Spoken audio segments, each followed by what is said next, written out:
বিশ্বভারতীর heritage core এলাকায় দুঃসাহসিক চুরি, প্রায় 120টি কম্পিউটারের ইউপিএস এবং স্টেবিলাইজার চুরি হয়ে গেছে। অথচ হেরিটেজ কোর এলাকাটি 24 ঘন্টা নিরাপত্তা রক্ষীদের নজরদারিতে থাকে। তা সত্ত্বেও তারের বেড়া কেটে চীনা ভবনের পিছনের সম্পত্তি বিভাগের স্টোর রুম থেকে ভিতরে ঢুকে চুরি করে পালায় চোরেরা। ফলে গোটা শান্তিনিকেতন চত্বরের নিরাপত্তা ব্যবস্থায় গলদ ফের প্রকাশ্যে চলে এলো। সবচেয়ে বড় ব্যাপার, ওই এলাকাটি গুরুত্বপূর্ণ হলেও সেখানে কোনো সিসিটিভি ক্যামেরা নেই। এই বিষয়ে কোনো প্রতিক্রিয়া দিতে চাননি বিশ্ববিদ্যালয় ভারপ্রাপ্ত জনসংযোগ আধিকারিক অতীক ঘোষ।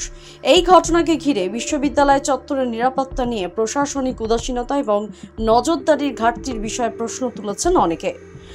অবিলম্বে বিশ্ববিদ্যালয়ের ঐতিহ্য এবং সুরক্ষা বজায় রাখতে আধুনিক নজরদারি ব্যবস্থা এবং কড়া নিরাপত্তা জারি করার জোরদার দাবি উঠেছে নানা মহল থেকে।